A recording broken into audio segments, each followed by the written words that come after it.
Podcastirmãos.com.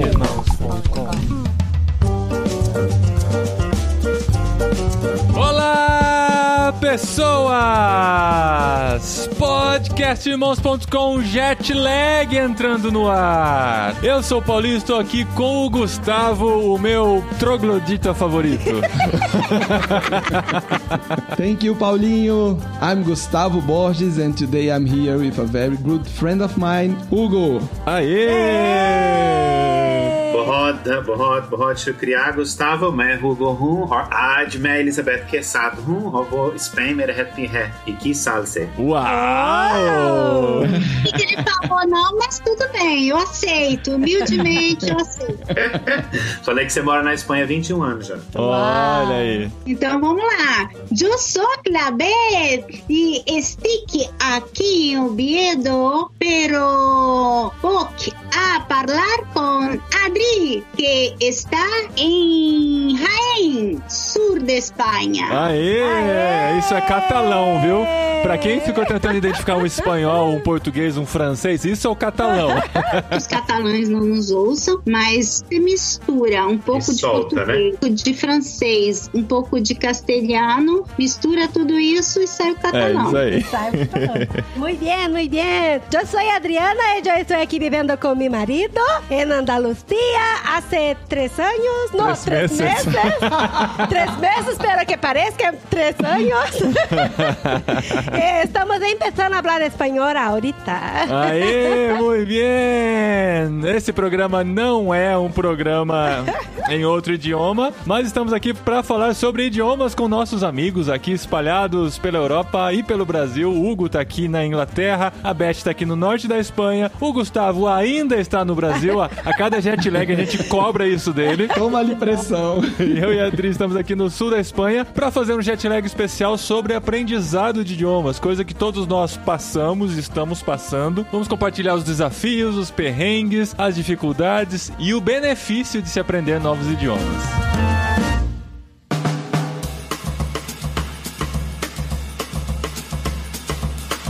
Muito bom, gente! Que legal ter vocês aqui. Esse é um programa que a gente já quer gravar há algum tempo, né? Porque o Hugo participou do nosso primeiro programa especial do Jetlag, em que a gente falou sobre trabalho entre culturas. Ele e a Maressa também estavam com a gente na ocasião. Em meados do primeiro semestre aqui de 2021, a gente gravou com a Beth sobre interculturalidade, transculturalidade e tudo que tem a ver com culturas e outras culturas. E agora a gente volta aqui com os dois, com a expectativa lá em cima, porque os programas foram muito bons. Muito bom, gente. Muito bom mesmo. E a gente quer falar sobre o desafio de aprender um novo idioma e o grande benefício que isso traz, né? Como a gente destrava, como a gente abre portas quando a gente aprende um novo idioma. E a gente quer conversar sobre tudo isso aqui hoje. Inclusive, eu estou aqui no Jetlag. Não é comum eu estar no Jetlag. A Adri só vem para programas muito especiais. Verdade, é o primeiro Jetlag com você. Só te via no Instagram.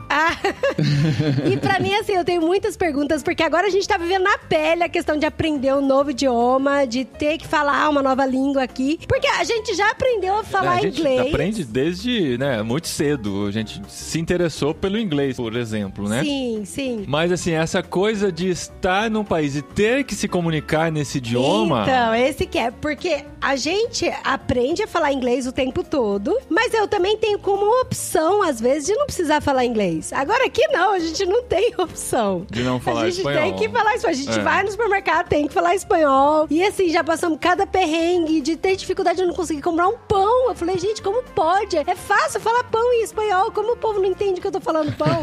Um dos mitos daquele que quer aprender idioma, às vezes é esse, né? Será que eu só vou conseguir aprender idioma, por exemplo, se eu for para um país e viver ali? Lógico que não. É inegável que a experiência no país do idioma que você está aprendendo ou você quer falar é importantíssimo e te ajuda muito no aprendizado. Mas é claro que você também pode desenvolver aprendizado não indo a esse país. Eu conheço pessoas que falam idiomas perfeitamente e nunca saíram do lugar onde elas estão. Então são duas moedas. É um mito que a gente tem que desmistificar. Ainda mais hoje com a possibilidade tecnológica que a gente tem de conversar com pessoas ao redor do mundo sem sair de casa, né? Isso já facilita muito. E hoje tem Duolingo, né? Tem Duolingo. A gente não chegou a usar, mas existem aquelas ferramentas também em que você se conecta, né? Você paga uma mensalidade ou paga por hora, você se conecta com nativos e fala sobre qualquer assunto com eles só pra ter essa interação, né? Tem muitas oportunidades nesse sentido. Gente, pra mim é tão difícil falar outra língua. É muito difícil. O Gustavo tá aqui de prova. Gente, eu sou de suar, de molhar a cadeira, de passar mal mesmo, sabe? Tem alguns níveis de dificuldade, dependendo da personalidade, dificuldade ou facilidade de aprender. A minha esposa, pra ela, é muito difícil aprender idiomas também, só que ela é extremamente disciplinada, o que eu não sou. Ela, por exemplo, fala hindi melhor que eu. Assim, um hindi alto, digamos assim, hindi mais classe, nobre, né? E eu falo hindi mais de rua, né? Se precisar xingar alguém, alguma coisa assim, você fala. Ela não. Os palavrões você conhece, né? Esse espanhol que eu tô aprendendo. Você, Adriana, fica com medo de estar falando errado? Eu fico... Não, de falar errado até que eu não tenho medo. Eu tenho medo de ser incompreendida, de não conseguir expressar o que eu tô falando, e eu tenho medo de entender alguma coisa errada. Porque eu já passei por diversas situações onde eu tinha certeza que eu tava entendendo aquilo e era completamente diferente. E também situações onde eu queria falar uma coisa e eu falei uma coisa completamente diferente. Sabe, igual, por exemplo, a gente tava nas Cataratas do Iguaçu. Eu acho que eu já até contei essa história uma vez. Agora eu já consigo contar sem ficar com tanta vergonha. Sem chorar. Sem chorar. Eu faço parte de uma organização missionária, a CEPAL, que tá dentro de um guarda-chuva de várias organizações missionárias internacionais, chamada UCGA. E de 3 em 3 anos acontece essa reunião da Global Alliance. E aí aconteceu a primeira vez no Brasil, em Foz do Iguaçu. Então estava eu com um monte de gringo, um monte de gente diferente e só eu de brasileira. Paulinho estava fazendo macuco safari nas cachoeiras lá do Cataratas do Iguaçu. E aí todos eles, quando estavam passando embaixo da catarata, tava usando capa de chuva. E aí eles falaram pra mim: você quer uma capa de chuva? Daí eu respondi pra eles, falei, no, I don't want because I'm getting hot and I want to get wet. Alguma coisa assim. Exato, Hugo. Exato. A cara do Hugo. Vocês perderam a cara do Hugo agora, gente. Foi isso que eu falei. E todos eles se afastaram de mim. E aí eu fiquei, ué, gente, eu quero ficar com calor. Eles devem ter pensado assim, nossa, crente no Brasil é diferente, liberal, né? Porque, na verdade, você pode falar I'm hot. Você pode falar I'm hot. Mas tem que estar dentro do contexto, na verdade. Você pode falar, precisa falar I'm feeling hot. Você pode falar I'm hot. Mas tá todo mundo com calor, todo mundo suando, tá todo mundo... Assim, então tem um contexto. Você fala. Sim. E esse é meu maior medo. Como é que você descobriu que você tinha pagado o mico? Foi pela reação deles? Não, foi porque eu fui contar pra alguém. Não, eles tiveram uma reação muito estranha. Daí eu falei, olha, eu acho que eu falei besteira. Eu não lembro, acho que foi pro Cassiano até que eu contei. Foi pro Cassiano. E eu contei pro Cassiano e ele não me explicou de cara. Ele caiu na risada, se matou de rir. Certeza, aí depois explicou. Né, e eu, ai meu Deus, não acredito. E aí, tipo, aqui em casa, aqui na Espanha, a gente recebeu uma família internacional, que a menina é da Holanda e a mulher é do Chile. Só que ela cresceu na Bélgica, morou mais de 20 anos na Bélgica, que é a Andrea e a Irene. E aí eu conversando com ela também, e aí, de repente, eu não sabia.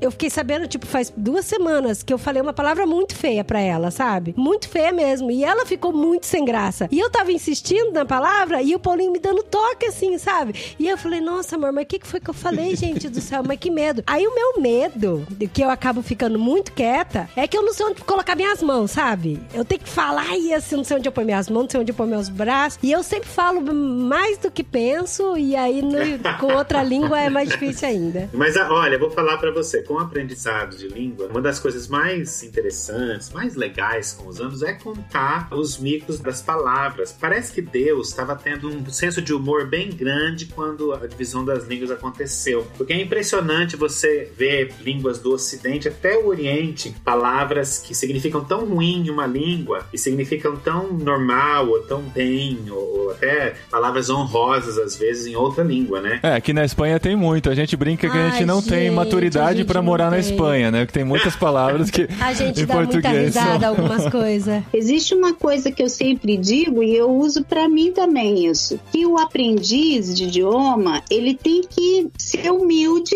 ao ponto de que o erro deve ser aquilo que o Hugo estava comentando. Depois a gente vai rir dentro de um tempo, a gente vai rir desse erro. Mas quando a gente está aprendendo, a gente tem que ser humilde, inclusive quando a gente está compartilhando, tipo esse momento que você estava compartilhando aí com a Irene, a gente tem que ter essa humildade e aceitar esse erro como algo normal. Inclusive, se você vê na pessoa que ela fez uma cara rara ou algo assim, isso não pode te intimidar. Você tem que simplesmente chegar para ela. Eu tô falando algo raro, você pode me explicar? Porque quando a gente tem essa atitude, a própria pessoa, mesmo se for a coisa mais escravosa do mundo, ela vai chegar para você no seu ouvido e dizer, ai, você falou um palavrão, você falou isso, né? Então, e você rir, aprender a rir de você mesmo. Aí que tá. Se a gente tá entre amigos, nesse caso, assim, as pessoas estavam em casa, são pessoas mais chegadas, eles sabem da novidade que é o idioma pra nós e estão dispostos a ajudar. Então eles vão dizer, vão nos ajudar. Assim como aconteceu lá em Foz do Iguaçu. Pode ter soado estranho, mas eles sabem, é uma brasileira tentando se comunicar com a gente. Geralmente o gringo, quando tá no Brasil, ele fala, eu não sei falar português, eu não vou me preocupar com os seus erros no idioma que você tá tentando falar pra se comunicar comigo. O maior problema é quando a gente se relaciona com estranhos, com pessoas que não sabem que nós somos estrangeiros.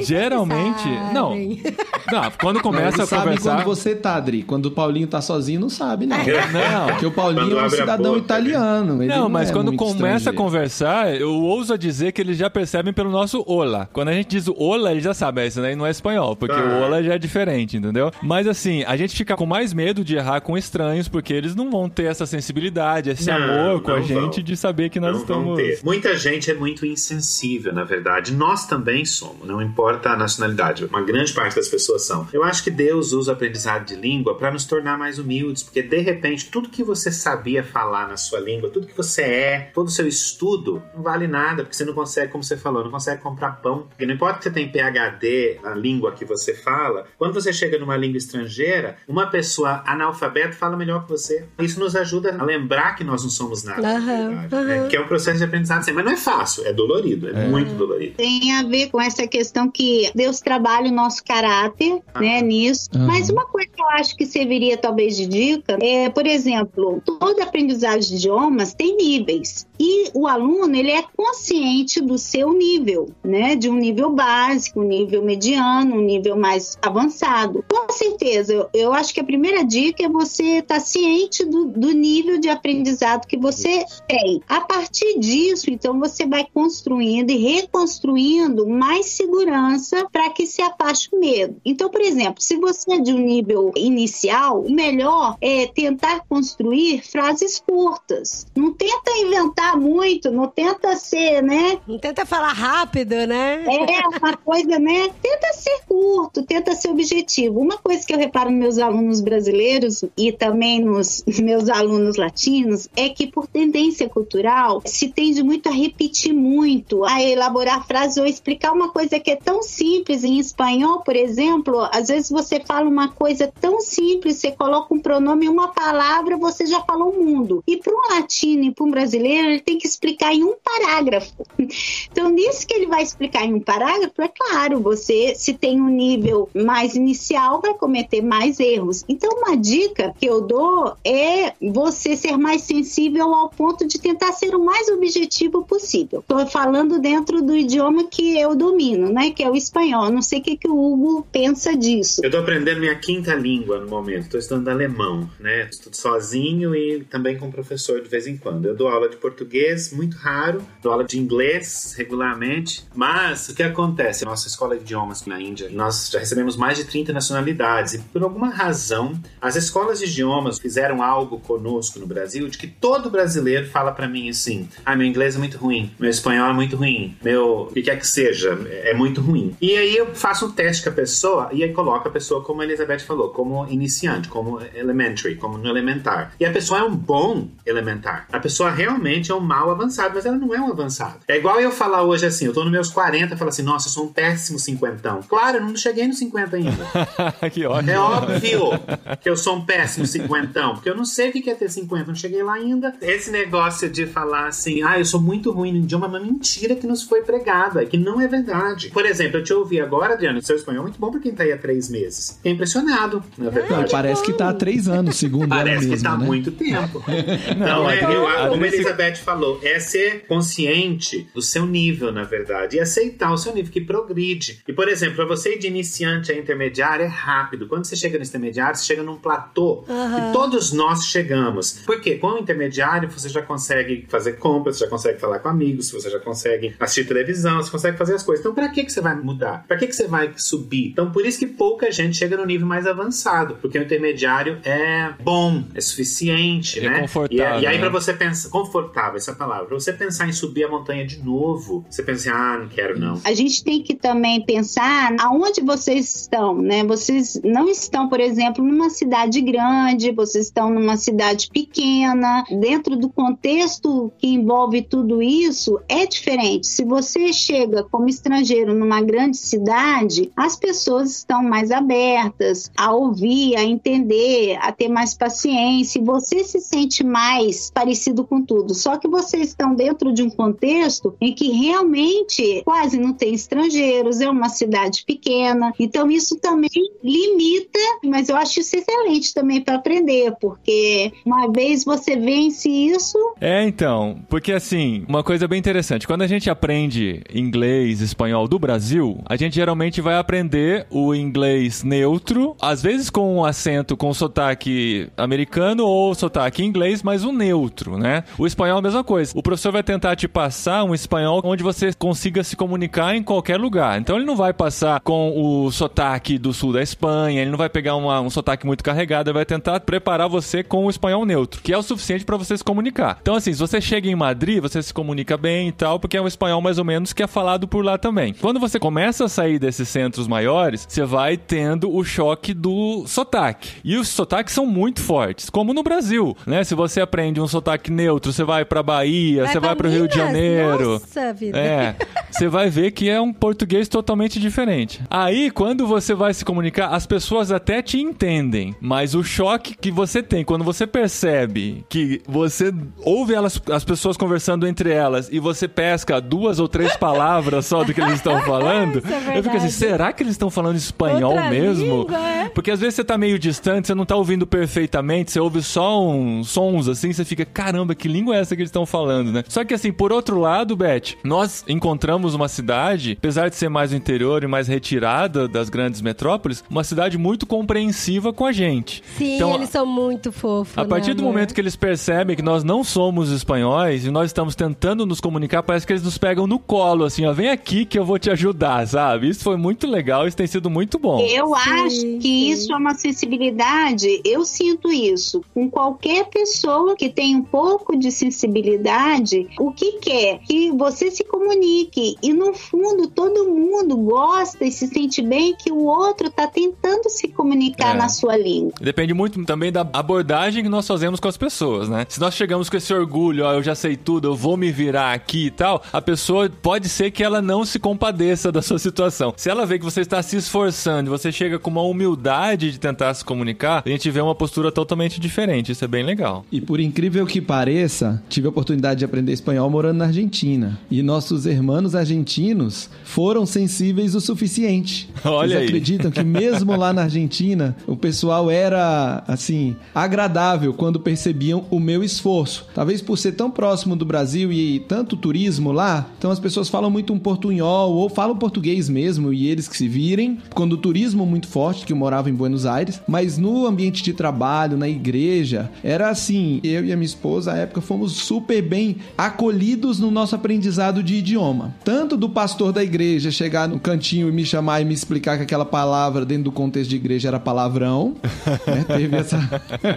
Teve essas oportunidades, até no ambiente de trabalho. Eu me lembro numa reunião que eu estava apresentando um projeto, um status do projeto para o conselho da empresa. Então o presidente da empresa era francês, o restante todo mundo argentino e eu brasileiro. E eu é que estava falando, umas 7 pessoas na sala. Lá pelas tantas, uma moça, uma senhora, virou para mim e falou assim: Gustavo, respira fundo, bebe água e fala em português. Deixa agora a gente se esforçar, porque a gente tá vendo o tamanho do seu esforço para se comunicar no nosso idioma. Eu tava lá 3 meses só. E aí eu bebi água, respirei fundo e falei, eu vou continuar me esforçando. E continuei no espanhol. E eu me lembro que nas primeiras semanas, não sei sei se a Adri e o Paulinho estão vivendo isso, mas nas primeiras semanas, eu chegava em casa à noite, eu passava o dia todo em espanhol, né? Eu chegava à noite com dor de cabeça. Aí depois de um tempo, eu passava a ter dor de cabeça às sextas-feiras, porque sábado e domingo eu ficava muito com a minha esposa, falava menos espanhol. E depois de um tempo, a dor de cabeça sumiu e aí eu comecei a estudar francês. Pra aumentar a dor de cabeça, né? Aí aprender o terceiro idioma é um tema interessante que a gente tem que falar, hein? É, sim. Nossa, tem muita coisa pra falar ainda. Mas sobre essa questão do peso, né? A gente não trabalha em espanhol o dia todo, então não acontece isso de termos o dia todo de conversa. Fala mais inglês no trabalho do que espanhol. Mais inglês do que espanhol. Mas quando nós temos compromisso, vamos pra igreja e encontramos pessoas, ou vamos pra um jantar, alguma coisa, passamos bastante tempo junto, a gente volta meio exausto pelo esforço. Só que assim, esse cansaço realmente vai diminuindo com o tempo. E esses dias foi muito legal, porque assim, quando eu quero relaxar, eu não vou assistir um filme sem legenda pra praticar, sabe? Eu não vou ler um texto em espanhol, nada assim. Eu quero relaxar. Eu posso até assistir no idioma original, mas eu vou procurar com legenda em português porque eu quero que meu cérebro descanse. Mas esses dias eu entrei numa notícia e li a notícia todinha. A hora que eu terminei de ler a notícia, eu percebi que ela estava em espanhol e eu não tinha reparado que eu estava lendo em espanhol. Nesse dia eu falei, eu acho que agora entrou, sabe? Não me incomodou o fato de eu estar lendo em espanhol. E essa sensação é muito boa. Vocês já sonham em espanhol? Ai, o Paulinho uma vez me acordou sonhando em espanhol e falando alto. Eu falei, meu Deus do céu, o que acontece? Quando a gente fala muito... Ele é sonâmbulo em espanhol. Quando a gente fala muito durante o dia, à noite a tendência é sonhar em espanhol. Não lembro o que era. Ele era sonâmbulo, Dri, ele não vai lembrar. Não, o Paulinho dá risada dormindo, é umas coisas bizarras.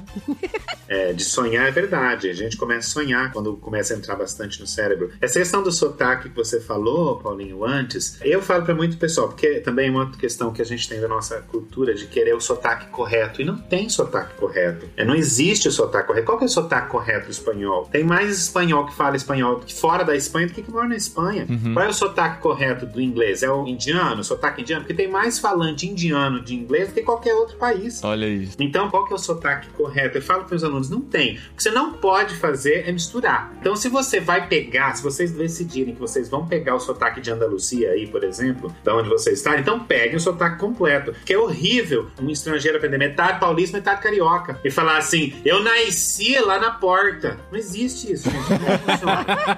Né? Não dá. Ou fala tudo carioca ou fala tudo de São Paulo. Então eu falo, pessoal, ou fala tudo americano, ou fala tudo britânico, ou fala tudo canadense, ou fala tudo australiano, ou fala tudo indiano. Gente, eu tô vivendo essa luta, sabia? Porque eu aprendi com o sotaque argentino. A minha professora perguntou no primeiro dia que eu cheguei lá na empresa, eu tinha uma professora só pra mim lá, 1 hora por dia, porque eu cheguei pra trabalhar, a empresa queria que eu trabalhasse em espanhol. E ela falou assim, você quer aprender o espanhol neutro ou el castellano de la calle? Aí eu falei assim, eu quero aprender o espanhol da rua. E eu falava espanhol argentinês, né? Assim, bem portenho. Só que já tem muitos anos que eu não moro lá. Eu vivo andando na América Latina. Converso muito mais com bolivianos, colombianos, panamenhos, cubanos, nicaragüenses. E aí o meu espanhol já tá uma mistura de sotaque que até eu tenho vergonha.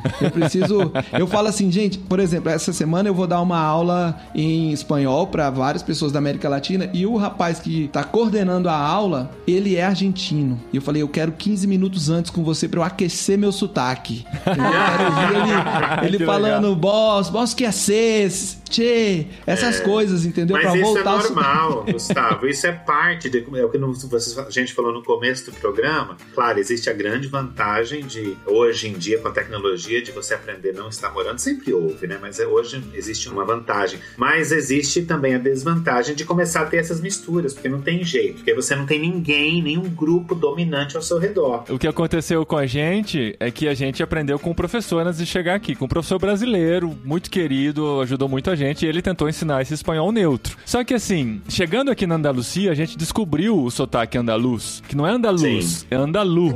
A gente não mora em Linares, a gente mora em Linare. Eles não falam S por nada, então é Linare, é bueno dia, é adio, buena tarde. Então assim, não tem S pra nada. Só que assim, eu não... de culpa. Então assim... Não, meu filho aprendendo tabuada, 3 vezes 2 é igual a 6. Mas aqui é trepudocê. Trepudô? Sei. É assim. Trepudocê. Aí, eu fui falar na igreja, né? A gente foi se apresentar na igreja, eu falei por uns 10 minutos e tal, com o meu sotaque portunhol, né? Você falou muito bem. A Adri falou que eu falei, todos falaram que eu falei bem, né? Ele fala bem. Claro, todo mundo é gentil. Aí que tá, ele tem muito... uma facilidade, ele nasceu com aquele gene diferenciado que aprende idioma mais fácil do que o outro. Isso é real! O Paulinho aprende muito rápido, gente. É sério, é uma esponjinha. Então, aí eu fui falar em público e, assim, me comuniquei com as minhas limitações. Depois a Adri gravou um trechinho, eu assisti, eu falei, tem muito sotaque brasileiro ainda nessa fala, né? Aí, depois, a gente conversando lá, uma amiga veio comentar, falou assim, a minha filha perguntou, por que ele tá falando tanto S? Tudo tem S, S, S. Por que ele fala tanto S? Adiós, buenos dias. Aí eu me senti um carioca falando em público, sabe, com chiado. Falei, caramba, eu sou um carioca do espanhol aqui. Imagina um argentino falando, hein? Eu acho que existe o idioma, né? Quando você aprende, vou falar no espanhol, né? Que é o correto. E eu creio que o correto está dentro do padrão do divino. Quando você é correto, você nunca vai ficar mal. Se você é correto, você está fazendo bem. Então, eu creio que é muito importante. As pessoas têm muita preocupação de falar sem sotaque ou falar com o sotaque de. E eu creio que o importante no idioma é você se comunicar e se comunicar bem.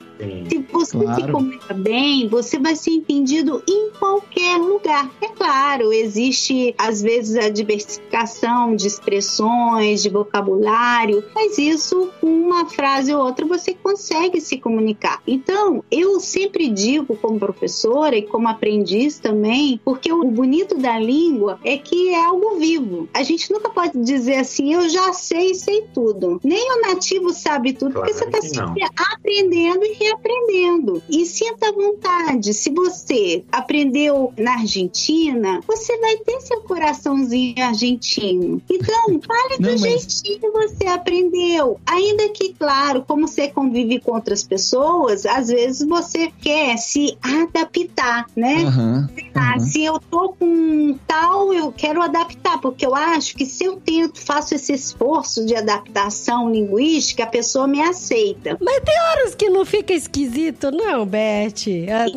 Mas é isso que eu tô falando. Não, eu tô falando que é o contrário. A pessoa, ela te aceita, você ganha o respeito da pessoa quando ela vê que você fala bem, e você se comunica bem. Não se você tem acento, porque olha só, eu sou muito palhaça. Eu posso fazer o acento argentino, posso fazer o acento boliviano, posso fazer o acento que eu quiser, porque eu tô imitando, eu não tô falando. E, gente, acento é sotaque, tá? Pra quem não conhece a tradução. Eu creio que o aluno de idiomas, ele deve se preocupar, na verdade, em falar bem e se comunicar bem. Eu concordo, mas eu quero só acrescentar um fator aqui, que é quando a gente dá um passo além, né? Quando a gente fala e se comunica, a gente quer que as pessoas nos identifiquem também, como quem nós somos, né? No começo, eu tenho essa facilidade de pegar os sotaques. Então, se eu falo muito no telefone com um gaúcho, eu termino a ligação cantando igual um gaúcho.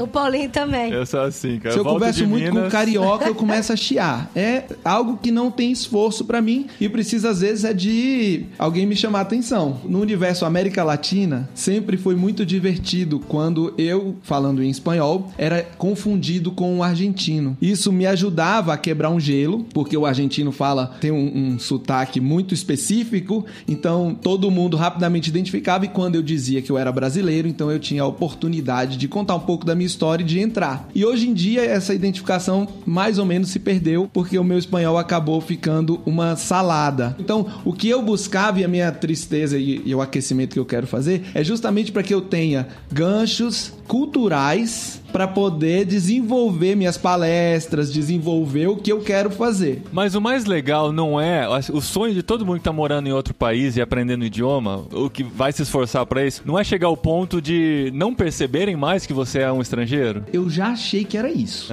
E eu me orgulhava, pecador que sou, das pessoas não perceberem que eu era brasileiro falando espanhol assim que eu voltei da Argentina. Mas hoje em dia, eu sou tão feliz de ser brasileiro que todas as vezes se identificam que no fundinho tem um brasileiro lá, eu acho bom. Mas isso gastou uns anos de eu virar humilde, entendeu? Tirar esse orgulho, né? Jesus trabalhando na minha vida e tal. Eu, pra falar a verdade, eu não tenho expectativa nenhuma. Não, é muito difícil, mas... Segundo a ciência de estudo, na verdade, né, Second Language Acquisition, que é uma ciência, né, de estudo das línguas, é impossível, depois dos 13 anos de idade, você pegar um sotaque de um nativo.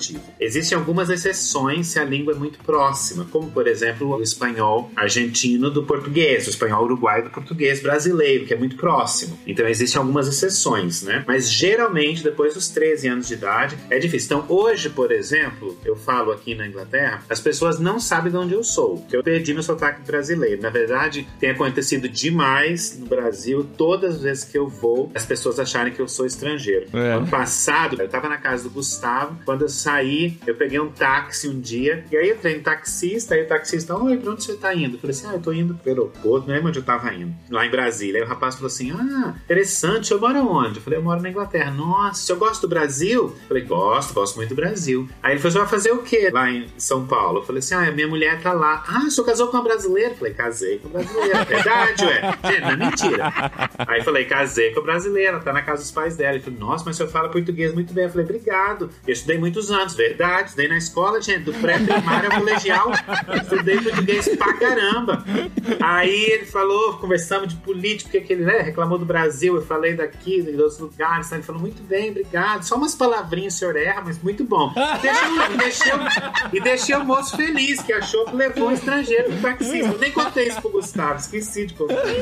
Então, assim, meu ponto aqui é, as pessoas sabem que eu não sou britânico, mas não sabem de onde eu sou. Então, pela minha cara e pelo meu nariz grande, que graças a Deus ninguém no podcast consegue ver, as pessoas acham que eu sou alemão ou holandês, alguma coisa assim. Todas as vezes. Nunca tive até agora alguém que acertou, né? Então, você pode perder o seu sotaque de onde você veio com os anos, mas é muito difícil, né? É porque às vezes, assim, numa conversa mais longa vai ser identificado, né? Mas assim, numa interação, numa padaria, a pessoa achar que você é de lá e tal, é uma coisa que, assim, o dia que alguém me confundir com o espanhol aqui, estando na Espanha, eu vou ficar muito feliz.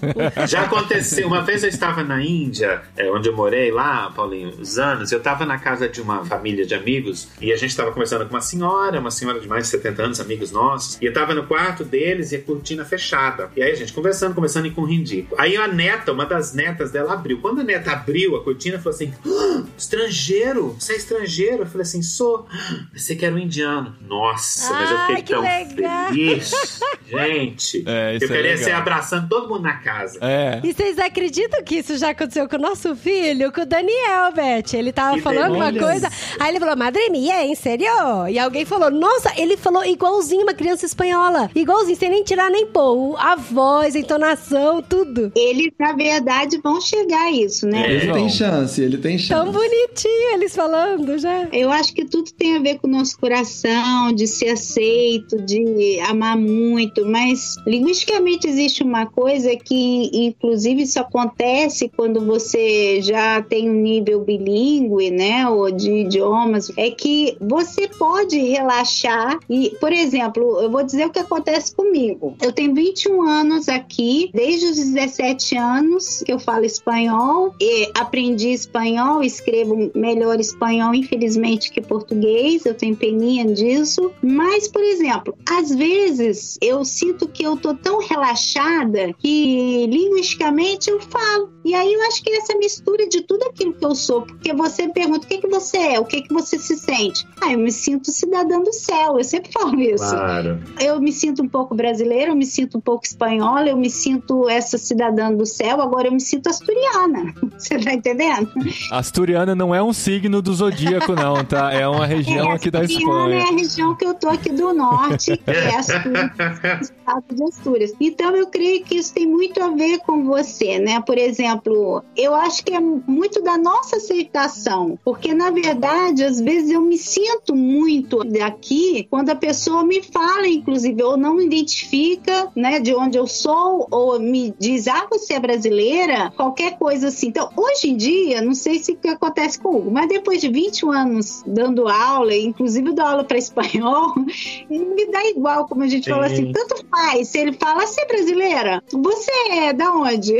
Você tá entendendo? Porque eu acho que eu já aceitei a forma que eu falo, eu já aceitei o registro linguístico que eu tenho, e aí isso é muito mais fácil. E eu creio que vai muito dessa experiência, né? O Hugo pegou uma pessoa que cria que ele era estrangeiro. Talvez ele teria outra pessoa que falava, ele é brasileiro, sim. E é engraçado, sabe? Quando eu vejo paisanos, que é uma palavra que a gente fala em espanhol, quando a gente encontra brasileiro, parece que ele gosta de dizer, você é brasileiro. Eu vi verdade. Eu abro um sorriso na hora e falo, eu sou. E eu falo, eu também sou cidadã do mundo e tento quebrar isso, né? Uhum. Mas eu creio, assim, que de verdade vai chegar um momento, Paulinho e Adriana, que vocês vão se sentir simplesmente bem. Uhum. E não vai importar se você tem sotaque ou não tem sotaque. Vai ter sotaque, na verdade, porque o sotaque sempre existe, é impossível. Todo mundo tem sotaque, né? Não tem como, não, eu tô bem ciente disso. Eu sei que são os nossos filhos que vão falar com sotaque andalu e a gente vai ter que lidar com isso. Mas assim, quando eu falo que eu quero chegar a esse ponto, não é que eu quero deixar de ser brasileiro. Eu pra sempre vou ser um imigrante aqui, onde quer que eu esteja, entendeu? A gente vai ter orgulho disso sempre. Ou espero, né?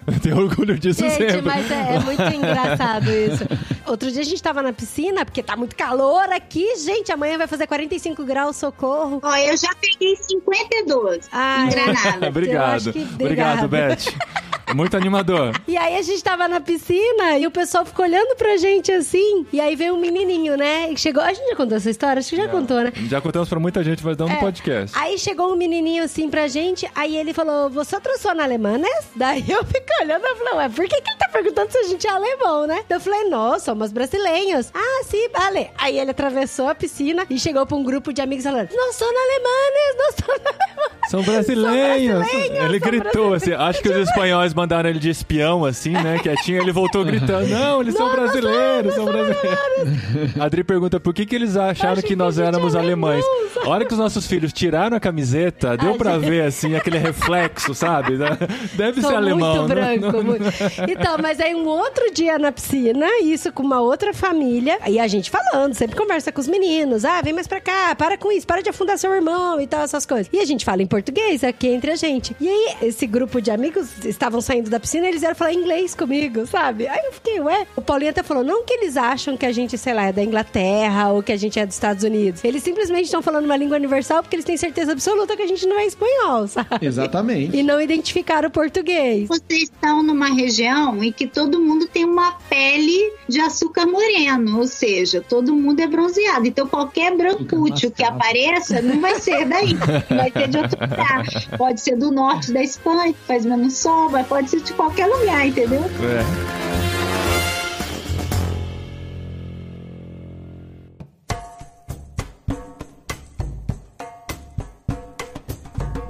Você falou que você tinha algumas perguntas, Adriana, com respeito a aprendizagem de língua ou experiência. Você tem alguma coisa que você pensa assim, eu gostaria de perguntar? A primeira que eu queria saber, assim, se é mito ou se é verdade que todas as pessoas conseguem aprender outra língua, conseguem se comunicar. Mesmo adultos, né? Mesmo adulto. E se tem algumas pessoas que realmente têm mais facilidade que a outra. Sei lá, de alguma vocação, algum gene diferente lá no DNA. Porque, assim, eu sofro muito pra aprender uma nova língua. Às vezes, assim, eu falo a mesma palavra várias vezes. Igual, por exemplo, obrigado. Eu sei que é gracias. Eu sei. Mas, às vezes, no calor, assim, da emoção, várias vezes eu já falei pro Ben, Raquel, um amigo nosso aqui da Espanha, muito obrigado. E os meninos começam a rir, mamãe, você tá fazendo de novo. Eu não acredito. E eu fico frustrada comigo, sabe? Muito. E aí eu queria saber se, tipo, há solução, sabe? Pra um adulto de 40 anos aprender uma nova língua. Porque eu tenho vontade de aprender a falar ou francês ou italiano também, por conta das crianças. Porque os meninos estão tendo francês na escola e meus meninos falaram, mamãe, como a gente é italiana, a gente quer falar italiano. Aí lá vai a mãe tentar aprender a falar junto com ele. Bom, eu tenho minhas opiniões e tem pesquisas também, né? É possível, sim, todas as pessoas é possível aprender um outro idioma. Eu acredito que existe uma outra tendência ruim do Brasil, é a comparação, né? Nós comparamos as pessoas. Até professores na sala de aula, que eu desencorajo os professores que eu treino, por exemplo. Tal aluno é mais devagar, tal aluno é mais rápido, ou coisa assim, na verdade. Isso não ajuda o aluno, porque não tem mais rápido, mais devagar, porque tem criança que fala com 11 meses, tem criança que fala com 3 anos. Eu tenho um amigo que teve um filho que falou com 3 anos só. Não significa que a criança era menos ou mais intelectual, simplesmente demorou. E o nosso cérebro, nós achamos que quando a gente se torna adulto, o nosso cérebro começa a funcionar diferente, mas funciona igual quando a gente aprendeu como criança. Você vai primeiro aprender o presente, depois você vai começar a aprender o passado, porque você vai contar para sua mãe o que aconteceu ontem, o que aconteceu a semana passada, o que aconteceu de manhã, depois você vai aprender o futuro, depois você vai aprender outros tempos. Não adianta pular essas coisas, porque é a maneira como o nosso cérebro vai. Então, todo mundo, eu falo para os meus alunos e para qualquer pessoa, se você não fala nenhuma língua, então você não tem como se aprender. É melhor você aprender a linguagem de sinal da outra língua. Mas se você já fala uma, é possível aprender a outra. Vai demorar mais? Vai. Então depende da sua língua de origem, a sua língua alvo, claro, e depende também da sua questão. Então existe, na minha opinião, né? Não sei a experiência da Elizabeth. E com respeito a pessoas terem mais facilidade, sim, existem. Por exemplo, a minha esposa, ela é musical. Então ela nunca estudou piano, mas ela toca um pouco piano, ela toca violão, ela pega um instrumento, ela começa a tocar. Eu não toco mais nem o cassete, porque cassete saiu de moda, não tem mais. Antigamente o pessoal perguntava pra mim, eu falo assim, eu toco um cassete, eu aperto assim, toco. Toca Spotify. Então eu não toco nada. Mas eu tenho uma extrema facilidade de aprender idiomas. E ela não. Então quando a gente aprendeu hindi, por exemplo, ela é muito disciplinada e eu não. Graças a Deus que eu tenho a facilidade, senão eu não ia aprender nada. Porque ela então estudava, ela fazia uns pergaminhos e pendurava no nosso guarda-roupa, assim, com regras e exemplos e tal. Passava 4 horas. Aí eu chegava de tarde, olhava, lia o pergaminho dela em 15 minutos, falava assim, entendi. Aí ela começou a ficar com raiva, enrolava todos os pergaminhos e não deixou mais eu ler. Porque ela pensou, não senhor, eu tô 4 horas pra escrever aquilo lá, você em 15 minutos entende e sai falando? E não. Então tem. Existe sim, mas isso não significa capacidade intelectual e não significa que ninguém é melhor que ninguém, porque existe questão musical, existe questão matemática, aritmética, existe a questão todas essas coisas. Nessa questão musical, ela podia aprender chinês e tailandês, né? Que é tonal. Talvez ela teria mais facilidade. Talvez. Viu? Mas sabe uma coisa que me frustra um pouco? Que eu sei que é pouco a pouco. Todo mundo fala aqui no espanhol, né? Pouco a pouco, pouco a pouco. Mas tanto no inglês quanto no espanhol, às vezes eu fujo de conversas. Então, por exemplo, quem me conhece no Brasil sabe, né? Que eu converso com todo mundo, tô em congresso, tô mais lá fora no cafezinho do que dentro ouvindo o pastor falando. Porque eu gosto de conversar com o pessoal, de dar risada e tal. Agora, quando eu tô aqui na Espanha, a gente tá na igreja, eu fujo das pessoas. Aí o Paulinho já até sabe, você tá fugindo, né, Dri?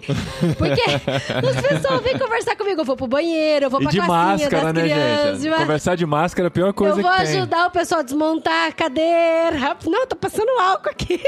Mas é porque eu não consigo expressar a minha personalidade em outra língua. Ainda. Tipo, parece que eu não sou eu, entendeu? As primeiras reuniões que eu tive com você em inglês, Dri, no final eu ainda comentava aqui com a Eliane. Eu falava, querida, você precisa ver a Dri em inglês. Ela é tímida, recatada, fala de forma objetiva. Sim, direto. Mas é porque meu vocabulário é curto.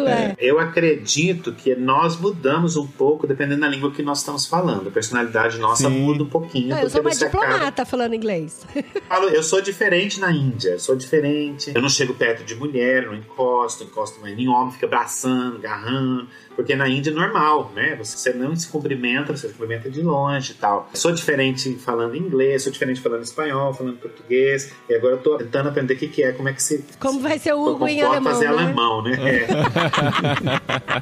Rodri, um conselho que eu daria pra você, que eu passo pra mim mesmo e falo pros meus alunos, é que a gente tem uma expressão aqui em espanhol que é tirar-se à piscina. Ou seja, você tem que se molhar. Não tem jeito. Pra aprender, qual é uma das melhores coisas? É errando, é tentando, é pensar que você, Paulinho, por exemplo, as crianças têm uma oportunidade de ouro, que é interagir no ambiente em que é a língua que você está aprendendo. Então, é tirar o medo, tirar a vergonha e aceitar o fato de que você é um aprendiz dessa língua e dar um chapuzão na piscina, ou seja, com ganas, com vontade, desfrutando mesmo, sabe? Então não tenha medo de falar, não tenha medo de errar, não tenha medo de interagir. Não tenha medo de fazer piada ruim, né? Não. Eu vivo tentando. E uma coisa que eu acho legal que o estudante pode fazer no caso do contexto que vocês têm, quando a gente encontra um contexto confortável, familiar, é dizer às pessoas, olha, por favor, se eu errar, me corrija,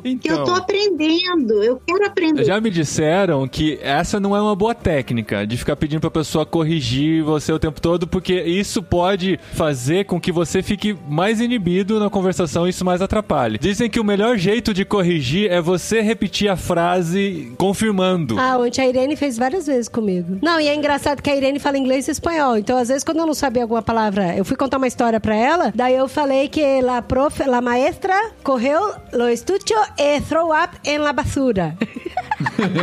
Aí ela correu o estucho e tirou ela a basura? E ela assim, pero estucho, eu tinha falado la estucho, no, estucho é el estucho. Então correu el estucho. El estucho. Sim, assim, isso que ela fez. E tirou em la basura. Mas ela é uma pessoa sensível, né? A verdade é que nós, como a Elizabeth está falando, nós podemos fazer a nossa parte, mas existe gente sensível e gente insensível por aí e não tem como a gente evitar isso. Para mim, eu acho que nas minhas experiências de aprendizado em lugares e com pessoas, crianças são ideais, porque crianças, se eles te corrigem, não é tirando sarro, não é sendo irônico ou mal, é engraçado, se eles vão rir porque vai achar engraçado e você ri junto, na verdade, né? Eu acho que quando, eu não sei como, Elizabeth, você faz, mas eu tento dar muito um bom pedaço das aulas, das pessoas terem uma parte de free speaking, de falar livre, né? Quando você está conversando, é muito importante deixar a pessoa falar, mesmo que a pessoa fale errado. Como você falou, Paulinho, porque se a pessoa começa a me corrigir a cada 2, 3 palavras, você quer parar de falar. Eu desanimo, eu paro de falar também. Né? Você vai falar, e agora? Vou errar de novo? De acordo, Hugo, o que eu falei, Paulinho e Adri, é um círculo de confiança, com pessoas de confiança, porque também acontece ao contrário. O que acontece? Eu pego muito aluno que está há 10 anos aqui, que poderia já estar falando excelente espanhol e fala horrível. Por quê? Porque nunca ninguém corrigiu. Então, é claro, a gente como professor, a gente não corrige o tempo todo. Você deixa falar e depois aquilo que você acha mais relevante, você corrige. Então, você fala, Irene, de vez em quando, se eu falar alguma coisa errada, depois você fala pra mim que eu quero corrigir. Não é que, né, você vai chegar pra todo mundo e falar assim, olha, gente, todo mundo pode me corrigir. Quem me corrigir mais, marca mais ponto, né? O Hugo me ensinou uma palavra muito interessante para esse processo de ninguém te corrige e você cria uma fluidez com alguns erros. Como é que era a palavra? Fossilization. Isso. Você fossiliza. E aí, o problema de você não se autocorrigir, ou como a Elizabeth está falando, pedir alguém de ser... Porque eu estou numa situação... Eu morei 19 anos na Índia. Sempre trabalhei mais com britânico e com americano e coisas assim. E agora estou aqui. Mas eu, às vezes, encontro pessoas aqui que nunca saíram da cidadezinha onde eu estou. Então, eu falo uma palavra que para 200 milhões de indianos falantes lá é absolutamente normal. E a pessoa aqui me corrige na hora, mesmo que a pessoa entendeu. Isso me irrita profundamente. Você tem pouca paciência. Não, porque eu tenho vontade de falar para a pessoa, então, se você sair da sua cidadezinha aqui, você vai perceber que em outros lugares do mundo se fala assim. Mas tudo bem, eu vou falar como você quer para te ajudar. Tem essas pessoas que não conseguem, né? Mesmo que entenda, mas simplesmente pensa assim, não é assim que você fala, é de outra forma, né? Mas esse processo de fossilização é possível de ser quebrado? É possível de ser quebrado, mas é muito difícil. É difícil, mas, por exemplo, no meu caso, como eu trabalho com uma língua que é muito próxima, né, às latinas, quando eu pego alunos italianos e brasileiros, principalmente, eu, por exemplo, eu dou aula só para fossilização de erros, que são brasileiros que estão aqui toda a vida e que falam com muitos erros. Sim. Então, ele falou toda a vida, lá água, então, até ele corrigir isso, exige o quê? Um esforço, exige maior, né? Exige disciplina e, principalmente, contextualizar, porque também tem as circunstâncias. Tem pessoas que, não é o caso do Paulinho e Adriano, mas tem pessoas que vai para algum país, aprende a língua depois de, formalmente, né? Depois de tantos anos, ou então nunca aprendeu formalmente, ou então só convive com pessoas que falam o seu idioma materno. Então, tem várias coisas que ajudam a fossilizar o erro. E um desses é esse, quando você não tem gente de confiança que vê que você erra em determinado momento e que te corrija. Por isso que é importante você ter esse papo aberto e ser aberto para isso. Não é toda a torcida do Flamengo. É importante, como a Isabel está falando, e vocês estão no começo da imersão cultural aí de aprendizado de idiomas, como o Gustavo falou, se você permite se fossilizar, se você permite usar mucho no lugar de muy e coisas assim, que as pessoas vão entender? Vão entender. Porque quando você aprende uma outra língua, o que acontece? Existem erros aceitáveis no idioma, que a cultura aceita, que o país, que a semântica aceita, na verdade, né? Existem erros aceitáveis. Então, por exemplo, no Brasil, você pode falar assim, nós fumo. Ah, nós fumo lá. Se o estrangeiro aprender a falar nós fumo, legal. Mas ninguém vai falar eu fumo. Porque eu fumo é de cigarro. Então, eu fumo não é um erro aceito. Você fumo não é um erro aceito. Nós fumo é um erro aceito. Então, tem isso no inglês, tem isso no espanhol. O problema é que quando você aprende a língua, você faz o erro aonde não é aceito. Então, por exemplo, eu tenho muitos amigos ingleses que não falam diferença no plural do verbo to be. Eles nunca falam was, were. Eles só falam was. Então, eles falam, we was there yesterday. We was there. Where was you? Eles falam assim. É aceitável, entende? Mas não é aceitável você, por exemplo, às vezes tirar, você não fala assim, oh, I am teacher. Não é aceitável. Você tem que falar I am a teacher, porque uma pessoa que nunca estudou aqui, ele vai falar we was, mas ele vai falar I am a teacher. Então tem erros que são aceitáveis culturalmente, a semântica permite, e se você aprender esses erros, beleza, mas tem erros que não são aceitáveis, que nós temos também no português e todas as línguas têm. Que louco isso. Pra esses aí a gente precisa de ajuda urgente, especialmente os que estão imersos aí.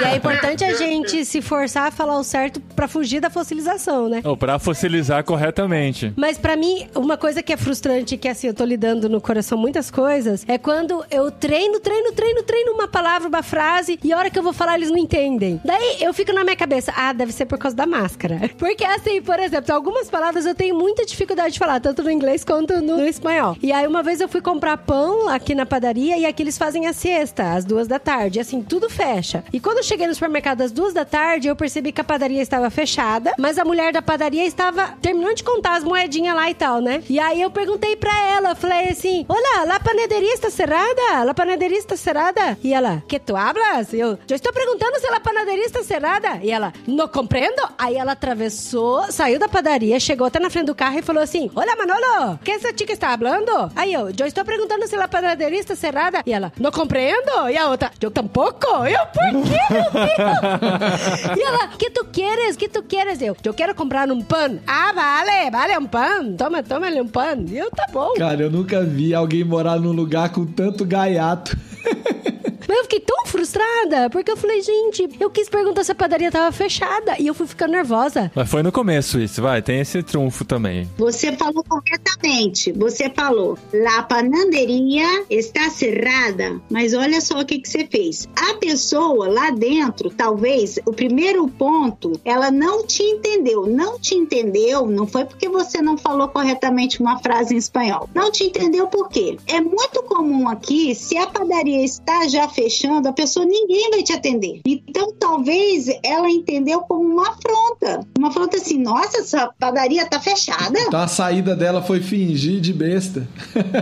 Sabe o que também é muito importante, Adriana, vocês pensarem quando no aprendizado? Agora, eu fiz isso com um aluno esses dias, um aluno que eu tô dando aula para um aluno avançado de inglês, né? Mas ele tem algumas fossilizações e alguns erros. Por quê? Você tem que entender aí onde vocês estão, aonde eles param na sentença e aonde está a entonação. Porque acontece, existe o lugar correto que a cultura permite parar. E às vezes você importa isso dessa língua original. E aí você para ou você dá a entonação de uma forma diferente. Por exemplo, por que português de Portugal entende português brasileiro e português brasileiro não entende português de Portugal? Porque o português de brasileiro é silábico. Nós separamos em sílabas. Português de Portugal não é silábico. Porque é igual hindi. Hindi não é silábico. Não, hindi não tem sílaba tônica, não tem nada disso, por exemplo, né? Então, talvez, quando você falou, a panaderia está cerrada, eu não sei como é que o pessoal fala aí, eu não sei como é que o pessoal, aonde eles param, aonde eles dão a entonação correta. E como a Elizabeth falou, se a pessoa tá na cabeça dela, obviamente está fechado, tô lá dentro. A pessoa tá perguntando, ela com certeza está tentando entender o que ela tá perguntando. Não deve ser da padaria, deve ser de outra coisa que ela tá perguntando. Na verdade, porque é óbvio que tá fechado. Além disso, Hugo, existe uma coisa que em espanhol é comum, Adri, não sei se você aprendeu isso quando você estava em aula, é que a gente, por exemplo, as interrogações e as perguntas, às vezes que são afirmativas, também podem ser negativas e vice-versa. Então, se você fala assim, vienes comigo, não? Então, a pessoa fala,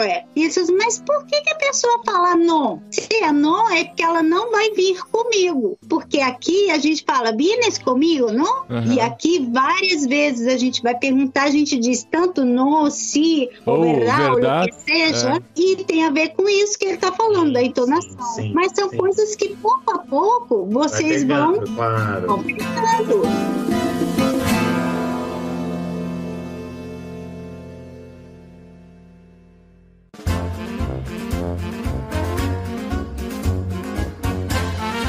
Eu quero trazer um tema que todos nós aqui não falamos dele, mas a gente vive ele, que é aprender o terceiro, quarto ou quinto idioma. Nós crescemos aqui no Brasil, estudamos inglês. Certo. Se a gente já tem um inglês intermediário para avançado, a gente começa a aprender o espanhol, tendo na nossa cabeça como referência o idioma estrangeiro é o inglês. Uhum. Então começa a sair aquele monte de palavra no meio do nosso aprendizado de espanhol. Nossa, é uma confusão. A gente percebeu isso recentemente, né? Que faz pouco tempo que a gente tá aprendendo espanhol. O nosso cérebro condiciona que aquela segunda língua que você sabe é o inglês. Então quando você vai pensar numa segunda língua, mesmo querendo pensar em espanhol, a palavra vem em inglês, não vem nem em português. Por mais que se você chutar a palavra em português, você vai acertar. Quando você está aprendendo espanhol, não sei a palavra, chuta ela em português, a chance de você acertar é enorme. É grande, fala com sotaque, tá enorme.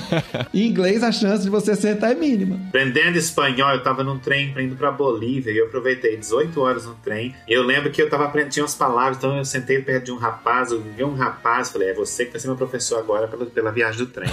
E aí eu lembro que eu falei pra ele assim, como se diz en el cielo colores assim? Aí ele, arco-íris. Eu, arco-íris, claro. Isso é frustrante. Demorei 5 minutos pra explicar e o cara, arco-íris.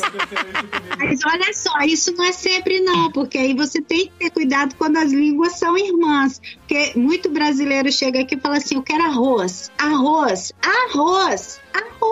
com bistec, com bife. A pessoa até entende.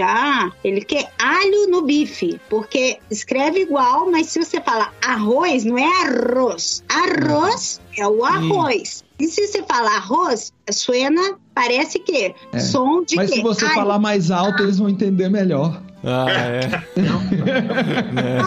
Voltando à tua pergunta, eu creio que existe no cérebro, e isso é científico, que desata algo que vai te ajudar. Então não é igual. Se você já fala 5 idiomas, você já tem mecanismos que te ajudam no aprendizado. É claro, sempre como aluno de idiomas, vai ter algo que você tenha mais facilidade, que você vai desenvolvendo isso. Inclusive no processo de aprendizado, vai melhorando. Então, quanto mais línguas você vai aprendendo, tem coisas que você antes era super difícil e que você na outra pega assim, super fácil. É porque você já ampliou, além de destravar o cérebro, você já ampliou o seu repertório de palavras e às vezes tem palavra no espanhol que está mais conectada ao inglês do que ao português. Essa palavra veio do inglês ou veio da mesma origem que o inglês. Então, por você já conhecer até essa forma, essa estrutura de frase no inglês, você assimila mais fácil no espanhol. Eu vou te dar minha experiência. Eu fiz especializações em neolatinas e eu, por exemplo, meu primeiro era o português, depois foi o espanhol. Aprendi francês, italiano, tive uma boa base de latim. E eu, quando eu tô fazendo qualquer coisa em qualquer língua, até o inglês que eu vou morrer aprendendo inglês, eu sempre vou ali. E aí, quando cai a ficha assim, menino, isso aqui vem do latim, que vem daqui, que todo mundo veio daqui. E aí, isso me ajuda a registrar isso. Então, fica muito mais fácil para mim. Olha, é um dos motivos que os nossos filhos estão estudando latim, hein? No meu aprendizado do francês, como eu já falava inglês e espanhol, foi muito engraçado porque a palavra não vinha na minha cabeça. Sabe, quando eu ia falar uma palavra, uma frase, construir uma frase toda em francês e faltava o vocabulário para aquele substantivo. E aí eu sabia o que eu queria dizer, mas em português não era para usar, em espanhol também não era para usar, em inglês também não era para usar e não vinha em nenhum idioma e eu ficava com um branco. Então eu tinha uma cara muito esquisita quando eu comecei a aprender francês, que era a cara de pânico. Aí os meus professores, eles falavam, fala em inglês, tenta, professores que não eram nem brasileiros, né? Tenta em inglês, mas eu tava travado num buraco idiomático ali. Ai, não, sabe por quê? Porque o seu cérebro, agora ele já começa a registrar o erro desde outra perspectiva. Você já tem uma noção de que você quer encontrar a palavra certa e você pensa, essa que eu tenho até em português, eu esqueço português, não é. E você abomina, você não fala, você estanca, né, que a gente fala. Uhum. Mas isso é bom, isso tem a ver com o seu aprendizado. Ele tá... O processo de aprendizado, né? E isso, ele é mais maduro, eu digo, né? O aluno, quando ele chega nesse nível, ele tem uma maturidade idiomática, que eu digo. Isso é muito bom, porque você vai buscar construir dentro do idioma. Sim, por que existe o portunhol, infelizmente? Porque fica buscando, eu vou tentar dessa forma para ver se cola. Já quando você está nesse nível, isso não acontece. Você sabe que não é assim. Pode colar como não pode colar. E você quer fazer o certo. Isso já me anima a começar a aprender mais um, hein? É constância, Gustavo. Com qualquer, seja o primeiro, seja o 10º idioma. E também uma preocupação de pessoas que começam a aprender vários idiomas, uma preocupação não, um desleixo talvez, de achar que pode falar de qualquer jeito, ou porque fala qualquer coisa, ou conjuga um verbo ruim. Mas as pessoas me entendem. Se eu falar eu comer, você comer, nós comer, todo mundo entender. Uhum. Então assim, mas isso é feio, que a gente tira o maior sarro, né? Então do mesmo jeito que a gente tira o sarro dos gringos falando assim, o pessoal tira o sarro da gente também. Uhum. Entende? Como a Elizabeth falou, depois de morar, 10 anos no lugar e você não conseguir falar razoavelmente, é um pouco difícil, né? Uhum. Eu acho que é importante para as pessoas que nos ouvem, querem que ainda aprendam, é a constância, porque é um caminhar difícil, é um caminhar devagar, não acontece de uma hora para outra, é igual criar músculo na academia, gente. Você vai e depois de um mês parece que não aconteceu nada, depois de um ano parece que seu bíceps cresceu meio centímetro, entende? Porque demora, é a mesma coisa que o nosso cérebro. Então o pessoal às vezes tem um mês, por exemplo, tá lá trabalhando e depois de um mês desiste, porque não vê um progresso, e é um progresso irrealístico também. Nossa, eu tinha muitos alunos na Índia que chegavam para mim e falavam assim, Sir, quero estudar inglês. Legal. Que nível você quer fazer? Quero fazer avançado. Falei, não, mas você não fala inglês ainda. Falando comigo em hindi. Você tem começado principiante. Não, eu quero fazer só avançado. Chegar no avançado já. Então fala assim, que é irreal também. Fala assim, eu quero aprender em 3 meses. Gente, como que aprende em 3 meses? Esses cursos que oferecem também, né? Tem muito curso desse aqui. Claro, mas aí eu pergunto geralmente para as pessoas, se as pessoas têm filho. Se as pessoas têm filho, eu pergunto, nossa, e você não registrou sua criança no Guinness? Sua criança começou a falar com 3 meses? Não, porque eu nunca vi uma criança falar com 3 meses, um bebê. Aí eles acham que não, exagera. Imagina, tem nada a ver. Claro que tem a ver, porque o nosso cérebro não mudou. Com 2 anos, o que as suas crianças estão falando? Olha o nosso Paulinho aí, filho do Gustavo. Com 3 aninhos, o que fala? Fala tudo? Consegue falar no subjuntivo passado, do presente ceboso? Não. O aprendizado do meu Paulinho essa semana, ele estava fazendo oração, que ele faz oração no almoço. Jesus, obrigado pelo papai, obrigado pela mamãe, obrigado pelo irmão, obrigado pelo eu. Aí agora ele aprendeu que é obrigado por eu. Logo ele vai descobrir que é por mim. Mas a gente não tá apressando ele. Calma, ele já saiu do pelo eu pra por eu. Claro que com a ajuda dos professores e irmãos mais velhos que deram uma zoada nele. Mas é a né? mesma coisa. Então as pessoas acham que depois de 2 anos, claro que você estuda muito mais rápido, né? Como adulto, você tem áreas de disciplina. E outra coisa importante notar também é que o seu ouvido sempre vai desenvolver mais rápido que a sua boca. Por isso a gente tem 2 ouvidos e uma boca só. Uma criança de 2 anos, você consegue falar pra criança assim, não põe a mão na tomada. E a criança entende. Ela não vira pra você e fala assim, por que eu não posso pôr a mão na tomada? Por acaso eu vou tomar um choque muito grande e vou morrer? Ela não fala isso. Mas ela entende. Ela não tem esse vocabulário pra expressar, mas ela consegue compreender. Então é a mesma coisa a gente, estudando a língua há muito tempo, você entende muito mais que as pessoas estão falando do que você consegue comunicar. E isso é normal, mas muita gente se frustra com isso e acaba parando. Né? Então a constância é importante manter porque vai chegar.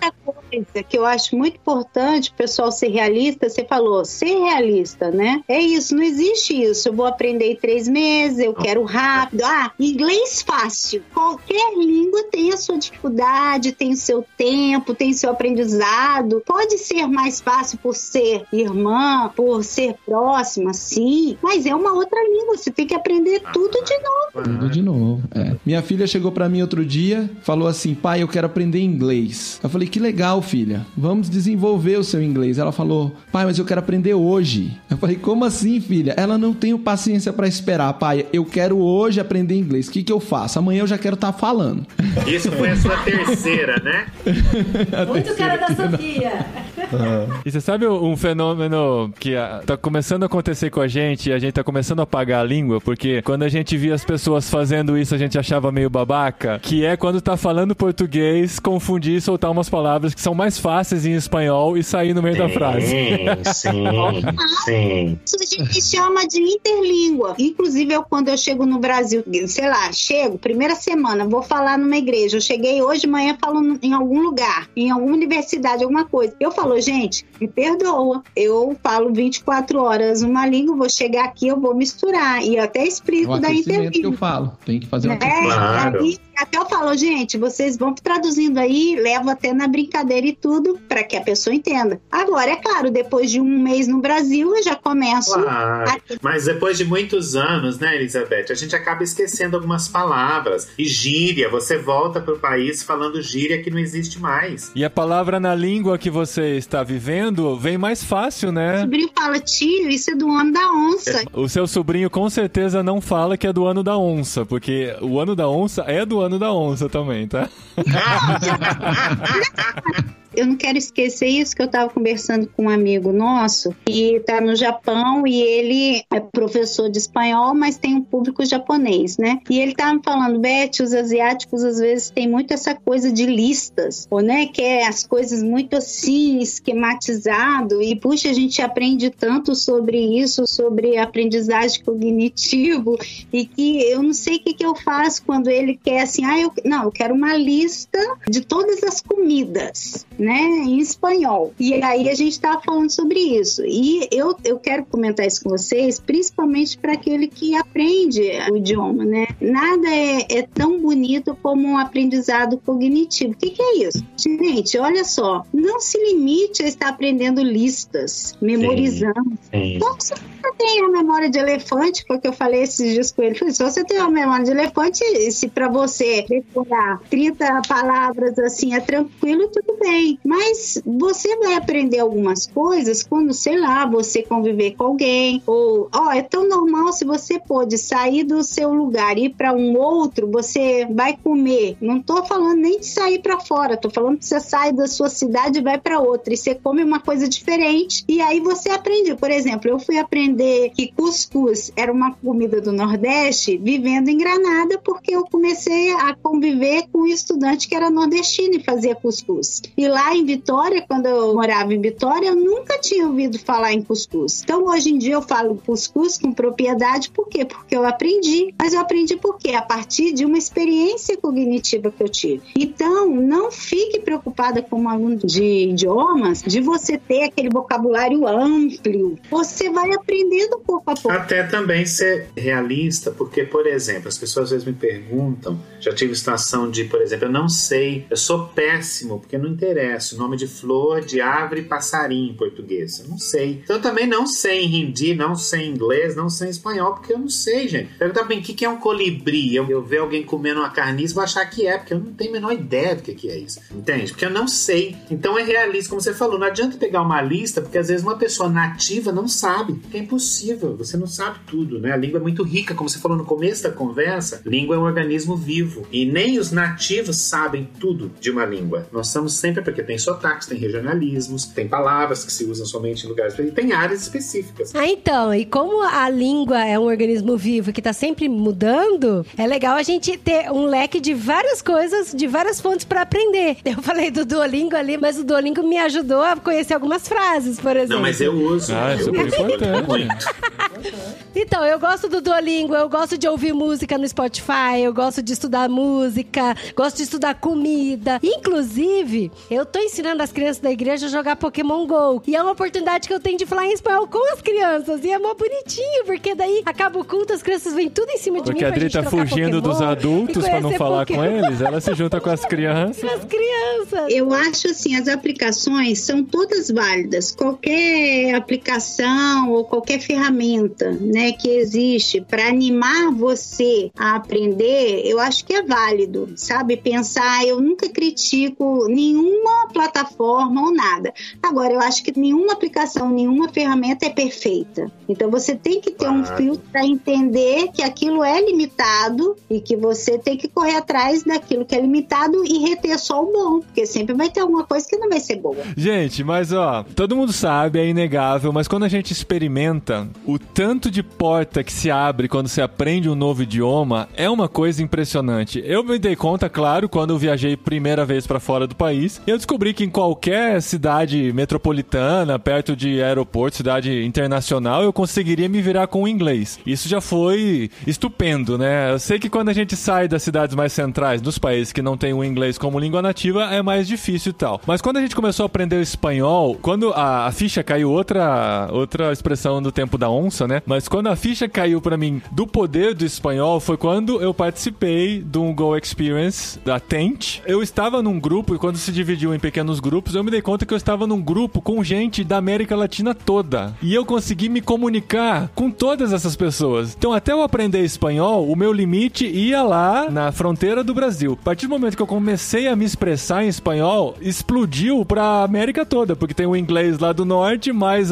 o espanhol. Tem um ditado em inglês que fala que a língua é a alma de uma cultura, né? Abre uma janela pra você ver uma outra cultura de uma forma que você não conseguia ver antes, na verdade. Você consegue, de repente, ver a cultura de dentro. Eu lembrei de uma frase aqui que me falavam muito e agora eu lembrei e eu acho bonita terminar com ela, que diz assim que eu tô tentando pensar em português que os limites da minha linguagem são os limites do meu mundo. Nossa, é bem isso mesmo. É impressionante como nossos horizontes se ampliam, né? Como a gente se abre para novas oportunidades e possibilidades. Teve uma vez que eu participei de uma reunião de trabalho, de missões e tal, né? Com pessoas ao redor do mundo todo, e eu fiz uma apresentação em inglês. E assim, depois que você fala um tempo em inglês, num novo idioma, e você termina, você sempre fica com aquela sensação de podia ter sido melhor. Ah, por que eu errei essa frase, essa palavra que eu sei tão bem como que é, e eu fui errar justo nessa apresentação e tal, né? Eu saí com esse sentimento. Aí o amigo meu, Steve, mandou uma imagem. Tava escrito em inglês, mas era mais ou menos isso. O seu sotaque pra mim significa bravura. Uau! Eu fiquei tão feliz, assim, porque, assim, eu tava me esforçando, né? E, assim, aquilo foi possível por causa desse esforço, né? E reconhecerem isso e entenderem isso dessa maneira foi muito especial pra mim. Eu acho que a tentativa já vale muito, né? Se a gente tá se esforçando pra se comunicar, é claro que estudando, se preparando pra isso, a gente tá chegando em algum lugar, né? Sim. Gente, tem muita coisa boa pra gente falar ainda.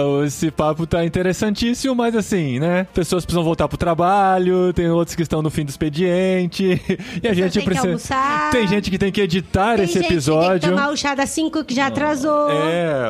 Então a gente precisa encerrar por aqui, ficando com essa vontade, esse gostinho de quero mais pra gente voltar nesse tema e conversar mais sobre ele dentro de outros jetlags. Vai ser muito interessante também. Mas assim, só pra dar aquela finalizada de divulgação de todo mundo que tá aqui. Todos já passaram pelo podcast, já sabem mais ou menos o caminho, né, Hugo? Mas você continua com a escola lá na Índia. Sim, a escola na Índia continua. Hoje nós damos aula de inglês, de espanhol, de alemão, de francês, de hindi e às vezes de português quando precisa também. É de urdu, né? Hindi e urdu que são línguas irmãs. Eu não estou morando na Índia agora, mas as escolas continuam. Muitas aulas online por causa da pandemia ainda acontecendo, né? Mas já estão começando a chegar pessoas como estudantes, com visto de estudante também para poder estudar. Então a escola assim continua e eu tenho dado muita aula de inglês online. Sigo também fazendo isso de forma pessoal também. Ah, então tá. Então aqui no post tá o site da escola para você se informar melhor, Heritage Institute, e o link pro perfil do Hugo no Instagram está sobre o nome dele aqui no post desse episódio também. E da Beth a mesma coisa, a Beth também oferece as aulas em espanhol online. Nossos filhos fazem aula com ela. E eles amam. Eles amam. Eles terminam na aula. Hoje a aula foi muito legal. Eles gritam um pouquinho, né? A gente escuta da... Eu falei, gente, por que que tá acontecendo nessa aula, gente?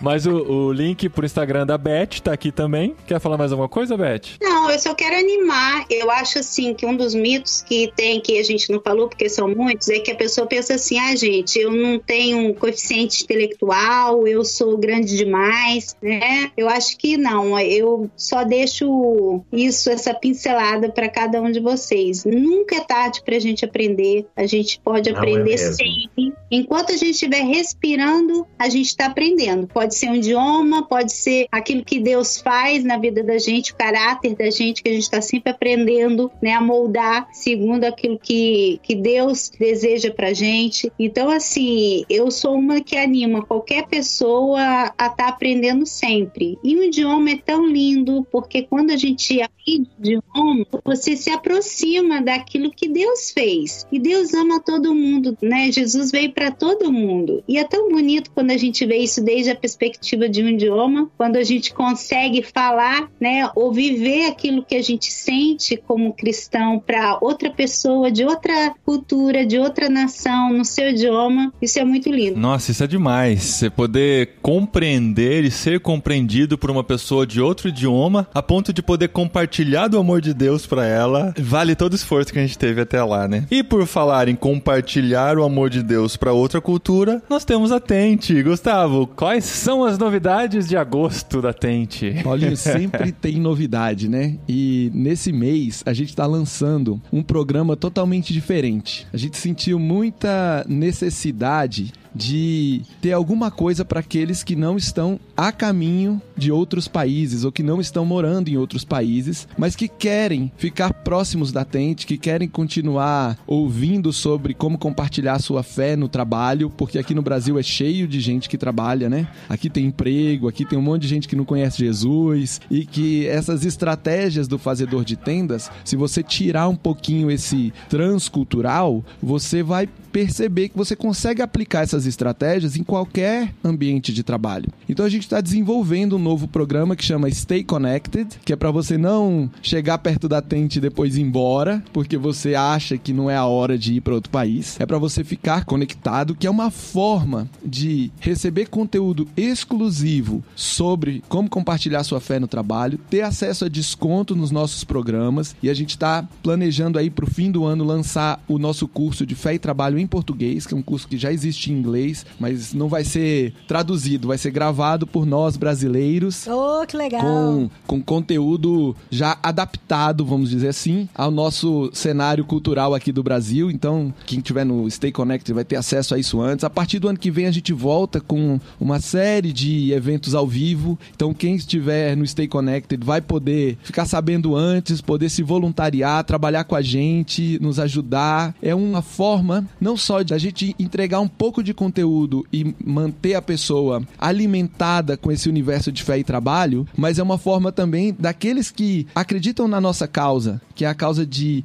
levar o evangelho a todo ambiente de trabalho, que essas pessoas possam contribuir com a Tente, nos ajudar financeiramente, nos ajudar espiritualmente, nos ajudar com a força do braço no dia que a gente tiver um evento ao vivo de novo e precisar levantar uma cadeira, sabe? Voluntariar-se, né? Para participar com a gente de congressos e ter acesso a algumas parcerias. A gente já tem uma parceria firmada com a Envisionar, que vai dar descontos nos programas da Envisionar. Temos outras parcerias aí em andamento, tanto desconto de livro ou acesso a outros tipos de cursos que são adequados não somente àqueles que estão pensando em ir, mas também àqueles que vão ficar. E como todos os programas da Tente, eles têm um custo, porque a Tente é uma empresa e trabalha no ambiente empresarial e acredita que essa troca de serviços e recursos financeiros, ela é legítima. Então, esse programa tem um custo também. O custo dele é de R$50 por mês, mas aqueles que quiserem nos abençoar com mais, a partir do segundo mês já podem indicar e a gente manda o boleto de 100, 200, 500, o tanto. Ótimo. Isso não tem trabalho, né? Mas para entrar, o começo é R$50. E a nossa intenção é que esse recurso nos ajude a produzir mais conteúdo para brasileiros que não vão sair, mas também para aqueles brasileiros que Deus vai enviar para outros lugares. Às vezes a pessoa vai estar dentro do Stay Connected por 1 ano, 2 anos, e aí por conta de desconto, por conta de conteúdo, vai fazendo curso, vai se aprofundando, de repente Deus fala assim, agora é sua vez. E aí abre uma oportunidade de emprego em outro país e você tá o quê? Tá pronto, você tem uma organização que tá com você nessa caminhada já há algum tempo. E o link pro Stay Connect? Como que as pessoas vão se inscrever? É simples. tenteinternational.org. Aí tem lá os programas na primeira página. Um dos programas chama Stay Connected. É o único programa que não é Gol. O único programa que não é Gol, isso mesmo. E o texto que tá lá explica em inglês o que eu acabei de explicar. E no final fala assim, este programa é em português somente para o Brasil. E aí o formulário de inscrição já tá em português. Você clica no link, já tudo em português. Coloca o gostinho na boca dos gringos e fala, você tem que aprender português se você quiser. Exatamente. Bom, a gente tá fazendo como piloto primeiro aqui no Brasil, já com intenção de, a partir de setembro, lançar na Noruega e caminhar aí para outubro, lançar na África do Sul. E aí, mês a mês, a gente vai lançar nos outros escritórios da Tente também. A gente já começou a preparar conteúdo exclusivo. Tem um podcast, Paulinho, só para quem está dentro do Stay Connected. Você acredita? Olha que da hora. Eu já ouvi. Ô, Gustavo, e faz sentido para brasileiros que vivem em outro país também participar do Stay Connected? Faz mais sentido para o brasileiro que vive em outro país participar do Go Together. Porque quando ele entra no Go Together, a gente tem um mentor que a gente designa para essa pessoa que vai ajudar ela no que diz respeito a manter o foco da evangelização dentro da loucura transcultural e profissional que a gente acaba vivendo no outro país. Mas, se a pessoa está vivendo no outro país e acha que não é a hora de ter uma mentoria, de ter um processo mais personalizado, de cuidado, mas ela ainda assim quer ter acesso aos descontos, quer ter acesso a conteúdo exclusivo, quer ficar perto da gente, tudo bem, a gente aceita. Não é só porque a pessoa mora na Suíça que ela não pode estar conectada. Mas, se ela quiser caminhar mais próximo, aí o caminho do Go Together é mais adequado. Pô, legal, Gustavo. Bom demais caminhar junto com a Tente e a gente poder divulgar tudo que está sendo feito aí. E seguimos juntos, né? Sim, mês que vem teremos mais novidades e mais podcasts. De volta às entrevistas. Gente, e é importante pro pessoal que tá ouvindo a gente seguir a Tente nas redes sociais, porque assim, a Tente tá uma máquina de produzir conteúdo, produzir evento. Eu que faço parte do grupo do WhatsApp, não consigo acompanhar às vezes. Eu falo, não, deixa eu olhar lá nas redes sociais, porque tá tudo organizadinho, é muito mais fácil de acompanhar. São conteúdos muito bons, assim, vale muito a pena você seguir nas redes sociais pra não perder e participar da forma que você achar melhor. Brasil Tente no Instagram, né? Isso aí, é o melhor jeito Brasil de Tente ter as no informações. Instagram. E eu queria parafrasear um amigo meu, que nós dois, a gente tinha o mesmo sentimento no coração, mas que a conversa de vocês aqui foi muito boa e conseguiu destravar um pouco disso na minha vida. Eu achava que tudo que eu tinha, não tudo que eu tinha, mas tudo que eu podia aprender de inglês eu já aprendi. Que o resto eu não vou conseguir aprender, não vou, que eu já tô parada. E o que eu tenho que me virar com isso. Mas não, vou procurar aí estudar mais. Olha aí. Ir atrás de professor. A primeira pessoa já saiu motivada, hein, gente? A primeira já saiu motivada. Já valeu o podcast. Então, já valeu o podcast. Não preciso nem editar. Olha aí. Uma vez eu ouvi isso, há muitos anos atrás, eu nunca me esqueci, não lembro em português exatamente, mas eu acho que Albert Einstein falou, né, que insanidade é você fazer a mesma coisa de novo, esperando resultados diferentes. Então eu acho que para um aprendizado de idioma, se você tem feito usando um aplicativo, ou mesmo às vezes com o professor, eu falo para os meus próprios alunos, ou um livro, ou um método, que não está funcionando para você, muda. Procure outra coisa. Tenta uma outra maneira. O método é rígido. Nós não somos rígidos. Nós procuramos aquilo que funciona pra gente. E cada indivíduo, cada pessoa, por isso que a aula particular, a aula às vezes com o professor só é importante, porque o professor consegue desenvolver a aula pro aluno, né? Então eu aconselho as pessoas, se algo não está funcionando, troca. Tenta uma outra maneira, tenta um outro método, tenta uma outra coisa. Sempre é um jeito, né? Sim, vou parar de fugir das pessoas da igreja também. Outra promessa. Outra promessa. Tá bom. Legal.